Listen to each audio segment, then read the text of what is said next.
묵궁궁 몽이도 온도. 안평대군은 누구인가? 21명이 찬시와 찬문을 통해서 안평대군에 대해서 이야기를 합니다. 우선 기본적으로 안평대군이 아, 찬시 찬문을 요청을 했을 거예요. 몽이도 온도를 어떤 작품으로 볼 것인가? 그림 자체로 보면은 안견이 그린 그림이고, 안평대군의 꿈을 풀어서 그린 그림이다라는 건 알려져 있는 사항이고, 근데 몽이도 온도라는 그림에 얽힌 어떤 그 이야기, 그리고 조선 전기에 몽이도 온도와 같은 작품이 어떻게 나오게 됐는지의 배경, 이런 부분을 좀 살펴보면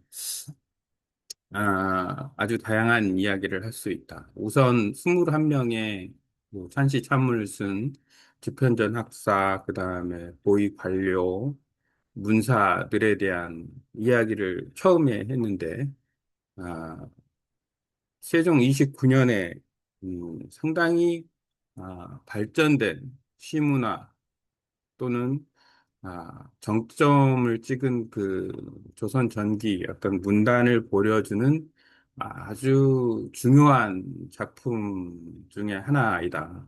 그리고 그 이후의 역사적인 어떤 흐름 맥락하고는 연결성은 있지만 그렇게 연결고리가 크지는 않다라는 점이 이제 21명, 21명의 단시 찬문을 쓴 사람 통해서 알 수 있는 거고. 그 다음에 이제 실제로 무릉도원이란 어떤 것인가를 이 찬시 찬문을 쓴 사람들의 어떤 관점, 왜냐하면 주제 자체가 도원이니까 그 작품의 어떤 그 작품이 그리고 있는 어떤 이상향에 대한 이야기. 그리고 이제 세 번째가 음, 찬시 찬문을 쓴 집현전 학자나 관료들은 안평대군을 어떻게 생각했는가에 이제 초점을 맞춰서 세 번째 이야기를 하면, 자, 우선 안평대군은 1418년에 태어나는 세종 즉위년에 태어나서 뭐 11살에 장가를 가고 12살, 13살에 성균관에 들어가서 공부를 하고 어, 또 이제 세종 그 시기에 보면 상당히 많은 일들을 약간 후반 때 이제 안평대군이 수양대군과 안평대군이 이제 문종 수양대군 안평대군이 어느 정도 나이를 먹은 한 뭐 20대 정도 이게 이제 어떤 부분하고 결을 같이 하냐면 예를 들어서 집현전 학사들이 많이 있는데 특이하게도 많은 집현전 학사들이 나이가 세조하고 세종 안평대군 그러니까 수양대군과 안평대군과 나이가 비슷한 집현전 학사들이 많다. 물론 정인지 같은 사람은 훨씬 더 나이가 많지만 그런 관계로 그 25세 이후에 그러니까 세종 25년 이후에 그 젊은 집현전 학사들이 과거 시험에 합격을 하고 이제 활동을 하는 그런 과정 속에서 이제 안평대군이 한 25세에서 대략 한 30세까지의 시기에 그 활동이 아주 활발하지 않았나 이런 생각을 해봅니다. 그 과정 속에 훈민정음 창제 후 뭐 훈민정음 해례본이라든지 뭐 여러 가지 어떤 그 편찬 사업에 이제 업무를 하는 거 하고 시문화에 능하고 무엇보다 글씨 당시에는 글씨를 잘 쓰는 것이 상당히 어떤 문인으로서의 그 능력치를 아, 발휘하는 것이니까 요즘처럼 뭐 인쇄할 수 있는 컴퓨터가 있는 게 아니고 손으로 직접 쓰고 그 손으로 쓴 글을 이제 깎아가지고 이제 글로 그 활자를 만들고 하던 시기였으니까 대표적인 예로 안평대군이 얼만큼 그런 시문화에 능했냐를 보면 명나라 사신이 오면서 일부러 안평대군한테 비단, 종이, 먹 같은 어떤 문구 같은 것을 선물을 해주는 그런 이야기도 나와요. 그만큼, 안평대군이 이제 그 시문화에 능하지 않았나.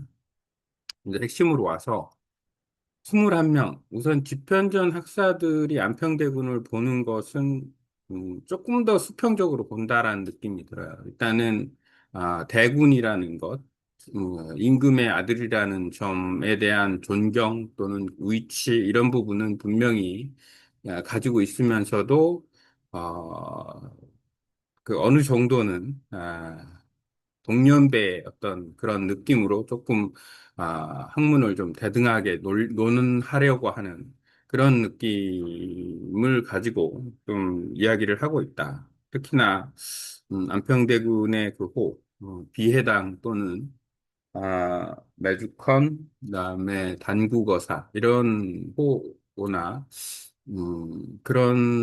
그리고 이제 아마도 장소적인 측면도 상당히 좀 중요한 요소인 것 같아요. 왜냐하면 주편전 학사와 안평대군이 뭐 이렇게 어울릴 수 있는 어떤 과정이 있지 않았을까. 그러면은 업무상으로도 어울렸을 수도 있고, 그 업무가 아닌, 뭐 예를 들어서 시문을 논하는 어떤 이야기로서도 어울릴 수도 있고, 뭐 여러 가지 측면이 있지 않았을까라는 생각이 듭니다. 그리고 또 집현전 학사 외에도, 나이가 비슷한 집현전 학사 외에도 예를 들어서 최양이라든지 이런 사람들은 좀 집현전 학사이면서도 나이가 좀 많은 축에 속하고, 그 다음에 김담, 김수온, 이런 사람들은 안평대군보다는 거의 8살, 10살 위에 있는 사람들이에요. 그리고 그 위에 있는 사람도 많고, 그 사람들조차도, 상당히 안평대군에 대해서, 음, 뭐, 문단의 거사라느니, 아니면 문단의 거두라느니, 아, 글의 어떤 글솜씨라든지, 생각에 대한 부분을 칭송하고 칭찬하는 부분이 줄을 이룬다라고 보면 돼요. 그만큼 안평대군이 이 시기에 1447년에 시문화에 대한 굳이 몽유도 원도가 아니더라도 몽유도 원도를 빌어서 이제 안평대군의 어떤 능력치를 알 수 있는 찬시와 찬문을 통해서 알 수 있는 내용들이 아주 많다라고 생각을 합니다.